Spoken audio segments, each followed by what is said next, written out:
Next, we are going to measure the filtration properties of a fluid. We already have a sample, and we have the filter press, the API filter press. We are going to make sure that it's properly assembled. And here we have the components of a filter press. To this, I have to put this screen, and then the filter paper, and then a little ring as a packer here. And this ensemble is ready to go. Now I can put the main cylinder so that I have a container where I can put my fluid.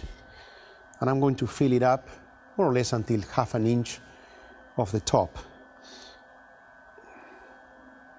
So here is our mud sample, and we can start putting this here.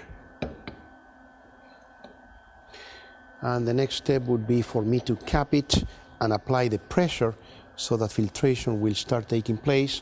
I'm going to be collecting the filtrate in this graduated cylinder, and I'm going to adjust this so that I can work more comfortably. Now, to assemble this, we are going to first put it in place.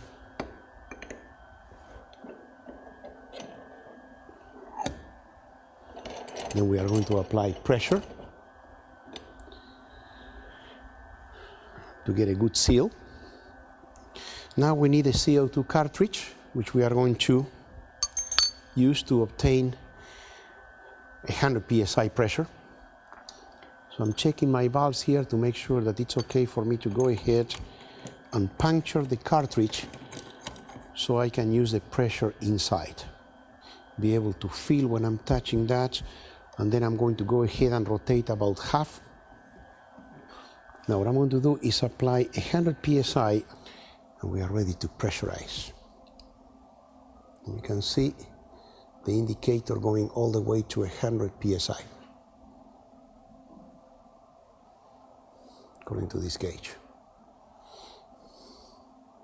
I believe we are there. Having applied the pressure, I'm going to reset this and start measuring 30 minutes. And what's going to happen is we are going to be collecting the filtrate. You can see that there is some dripping here. The filtrate is going to be useful to measure chloride's hardness, that is calcium and magnesium. Most of the hardness in a drilling fluid is going to be calcium, and part could be also magnesium. And then also we are going to measure alkalinity of the filtrate. In addition, we can use the filtrate to measure the pH. So now we have to wait 30 minutes, and meanwhile we can see that we are collecting a sample that is of an amber color. And we have to measure how many cc's we collect in 30 minutes, and then we are also going to take a look at the quality of our filter cake. After the experiment, we are going to be opening the device and removing the filter paper and taking a look at the cake that is on top of it.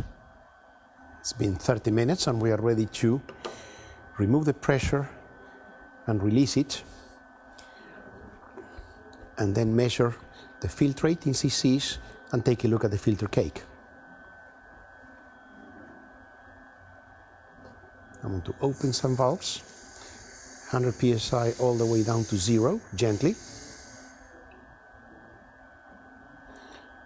First thing I can see here, make a reading, and I can see that we have 5.8 cc's of filtrate. Now I'm going to proceed to disassemble this and take a look at the cake. The fluid which is inside the press can be reused, so I'm going to put it back here.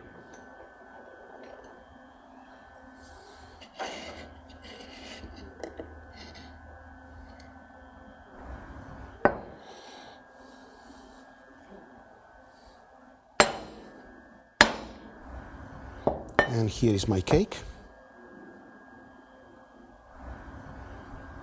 And take a look, and it's flexible And thin looks like a very good one because we got a pretty low filtrate. Actually, that was 5.8. That's kind of low. Anything below 10 can be considered good filtration control. As a matter of fact, I could even measure this using a very practical ruler, and I can measure this in 30 seconds. I sink this into the cake and take a look, and it comes to approximately 2/30 seconds of an inch, which is something I would expect from a very good quality cake.